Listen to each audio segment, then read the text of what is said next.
Teens! How are you doing, my fellow friends? So, welcome to this aviation video, and in this one we're going to be talking about how Emirates is able to operate so many 777s and A380s and still remain profitable. I mean, just a few days ago I posted a video about them making a profit of $1.1 billion.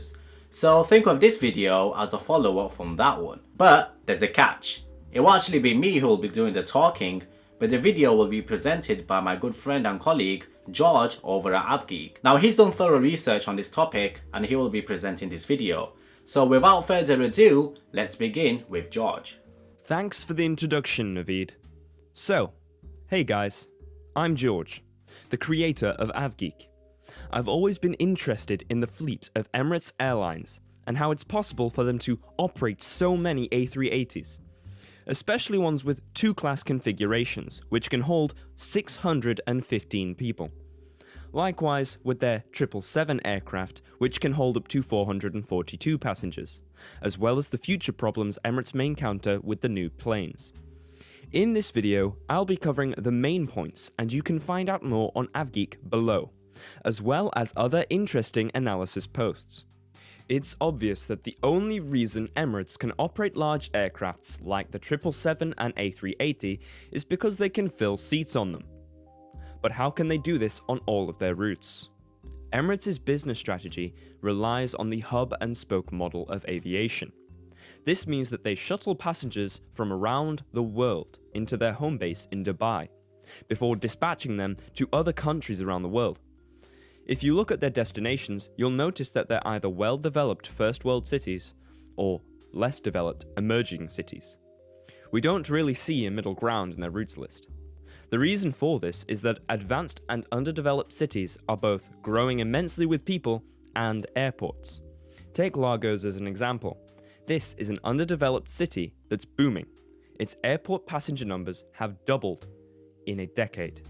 The A380 also enables Emirates to only operate one route per day to the destinations, rather than multiple smaller aircraft operating the route.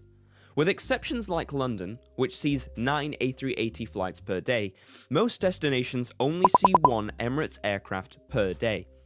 This saves money on landing slots and airport gates, whilst also allowing Emirates to operate fewer aircraft. It's also a bonus that Dubai's geography means that its A380 can fly almost anywhere, allowing long-haul connections. If people are on long, connecting flights, the chances are they don't want to be waiting longer than 3 hours for their flights. This means that many planes all arrive at the same time, offering fast connections. Between 4:20 and 8:20 in the morning, 84 flights arrive in a time of 4 hours. That's a flight every 3 minutes. This means that the longest time a connecting passenger will possibly have to wait for is 4 hours. Emirates have 4 banks per day. This means that they can offer the shortest connection times, resulting in more travellers. However, banked hubs are way more expensive. You have to pay for a lot of staff all at once and keep paying them throughout the day, whilst planes aren't even arriving. If you have a rolling hub, like for example Ryanair, then you will only use a small amount of resources steadily throughout the day. Emirates' fleet, in reality, mostly consists of the Boeing 777. The 777, along with the A380, allows them to adapt to changes in demand on major routes and service thinner routes where the 777 is the most profitable aircraft. If a trunk route experiences growth, Emirates can put another 777 on the route to gain those extra passengers, rather than fly a partially filled A380.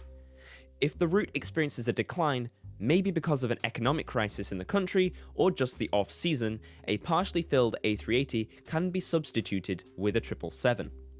The 777 and A380 mix gives Emirates enough flexibility to capture as much profit from the market by mixing their capacity to match demand. Now, although Emirates had an outstanding annual report recently, they can expect to face challenges in the future. The most major of these is the rise of the ultra-efficient long-haul aircraft like the Boeing 787 Dreamliner. 10 years ago, if you were going to fly from Edinburgh to, let's take Kuala Lumpur as an example, you would fly through a hub like Dubai. There just wasn't enough demand to fill the large planes which operated long-haul routes. However, today, airlines can just operate a smaller aircraft like the 787 directly from point to point.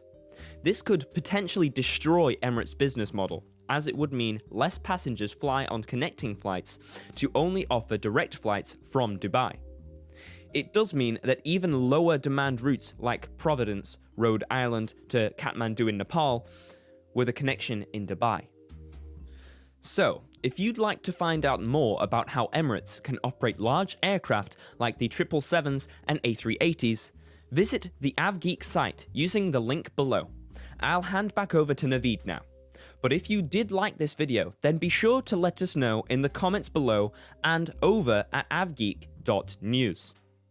Thank you so much, George, for that informative and descriptive video. Remember guys to show him some love by heading over to Avgeek and subscribe to his mailing list and perhaps even read a few posts. Now if you enjoyed this video then give it a like, and if you have any thoughts then let us know in the comments below, and I'll catch you in the next video.